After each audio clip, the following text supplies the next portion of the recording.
Hello, everybody. Welcome to another great episode of Distilled, Brewed, and Reviewed. Yeah. My name is John. I am in my sipping den, right?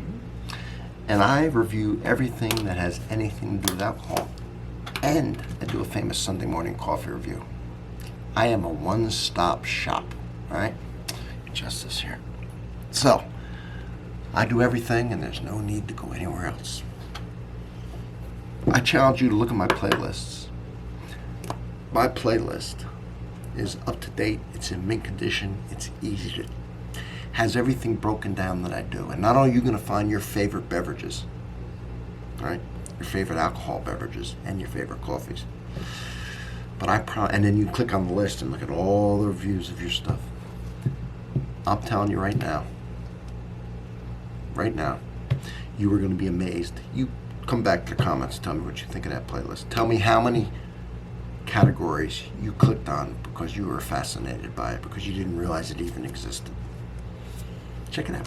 All right, I'm a one-stop shop, man. And I do all these reviews with half my taste buds tied behind my back to make it fair to everybody else. WhistlePig 10 rye whiskey. I got the baby bottle. The big bottle is around $90. And I found this, and I thought, well, if I can get this, why get the big one? Unless I love it, and then I'll get it, and I'll add it to my collection for when people come over, because now I've already reviewed it. It's 100% rye. And rye, think of rye bread. Think of cornbread, it's sweet. You think of wheat bread, it's kind of neutral. You think of rye bread, it's got that peppery, kick to it. Rye makes a very, very spicy whiskey. And rye, by law, only has to be 51% rye. This is 100%. So, aged 10 years, and it's 100 proof. All right, well, let's get into it. Dave Pickerell's creation. All right, now Dave Pickerell was worked at 14 years at master distiller at Maker's Mark, and then he made the last thing he did before he died was blackened whiskey, which is the one that is actually put in front of Metallica music, and it blasts it, and it vibrates the barrels. You can buy that. I've done a review on it. I've done the cast strength, and you can even get a playlist and a shirt of the playlist that they played for the whiskey. It's kind of cool. It's Dave Pickerell, man. He unfortunately died too early. All right, let's try this. Wow, look at that. Even this little bottle has a cork, a wood top, and a cork. That's crazy. Not a screw cap. I never see that. That's nice. I might save this. Save it. And when I send samples to people, be a nice bottle. I'll take the labels off. And I said I might save it. I'm 1,000% going to save it. All right, let's see what we got here. The old WhistlePig, which is a groundhog, by the way.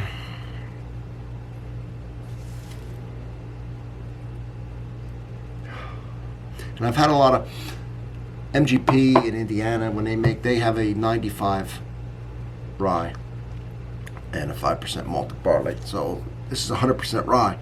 Like I said, it only has to be 51%. So I think this is reminding me of some of those 95% mash bills. Once you know rye and you smell rye, it's like tasting the bread. You kind of know it when you taste it, when you smell it. And rye throws off a peppery baking spice. That's what a lot of things what you get out of rye. But I guess and I don't know if the oak that this is put in, I know it's grown actually on the farm. This is from Vermont. And I don't know if the oak is charred. It probably is. I know that's colored. I think you can color rye. I'm not sure. We'll say it's charred. So a lot of times when you char wood, of course, it brings out the sugars and caramelizes them. So you're not just getting all the pepper. You're going to get some of the sweetness and all the things that wood imparts. Because the reason I'm going through this is because I do smell, even though it's 100% rye, I'm getting some sweetness out of it. Wow, it's pleasant, man. It's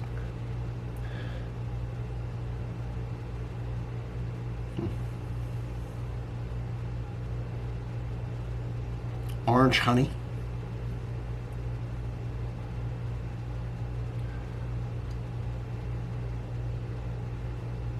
The wood.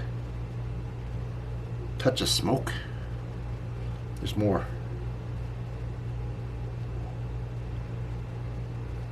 Baking spice, definitely, man. Whether it's allspice, clove, ginger, cinnamon, nutmeg. Different people pick out different things, but all those delicious spice smells are in here. Or I'm sure different people would pick them out. I'm just getting a very baking spice type smell coming out of it, of kind of a mix of all these things melded together, making one beautiful. Really has a nice smell to it. A little bit of anise, licorice type.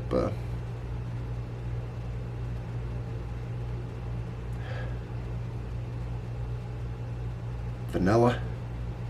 Man, you can sit here all day picking stuff out of here. I even think I'm getting a little cocoa out of it. There's a lot in this for just 100% rye. So there's the grains. Now, of course, they got their yeast, and of course, 10 years in a barrel. All right.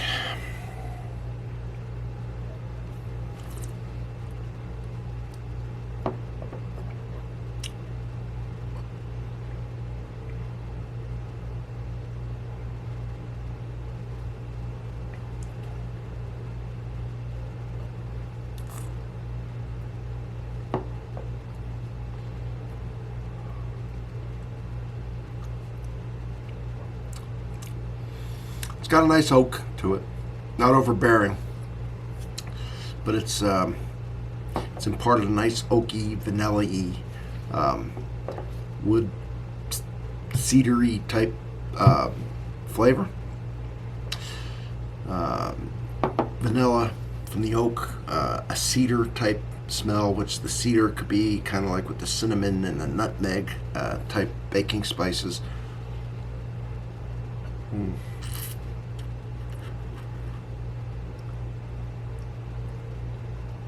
That sweetness of caramel, the orange honey, and you know what I love about this glass? It's kind of like a Glencairn, except it's bigger. And what happened was, when I went to sip it, I get so much more on the nose, the smell right before I drink it.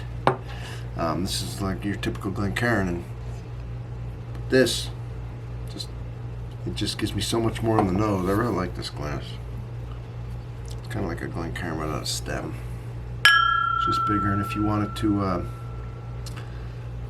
put ice or a little cocktail in here, you can, as well as use it for. I still use the Glencairns, but this I noticed it when I went to take a sip. I'm like, wow, got way more smell than I usually do using a traditional Glencairn.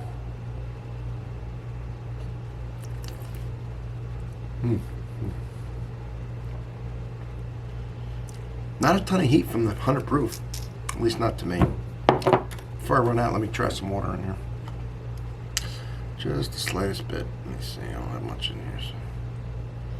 There's actually 2 drops. Let me put. Alright. See what happens.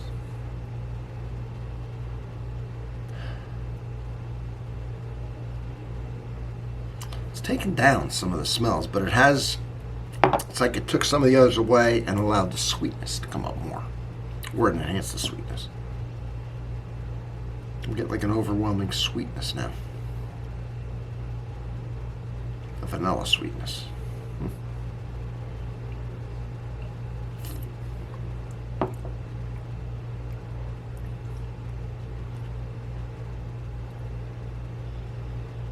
Took everything down except the wood is shining more and more of a sweetness, but all the other flavors are muted.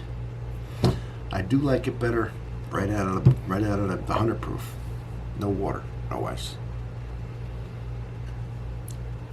That's just me. All right, so it is good. I do like it a lot. So if I see it go on sale, I don't know if I want to spend. I have so many ryes, and now I've reviewed it, so that's out of the way. So it would just be for sipping and sharing with friends, and I love being able to let people go through all this. It's part of. But I don't know if I want to spend $9 when I could be getting something else just to, when I got such great ryes. We'll see. We'll see. But it's good, I guess is what I'm saying. It is pretty good. Coming out of Vermont. Usually don't think of whiskey coming out of Vermont, but I like everything about this little bottle here. All right. So don't forget to subscribe. Don't forget to check out that playlist. Don't forget to give me a comment. Let me know what you think of that playlist. All right. You're gonna like it. You're gonna like the playlist. All right. I'll see you on the next one. Let me know if anything on that playlist surprised you. All right.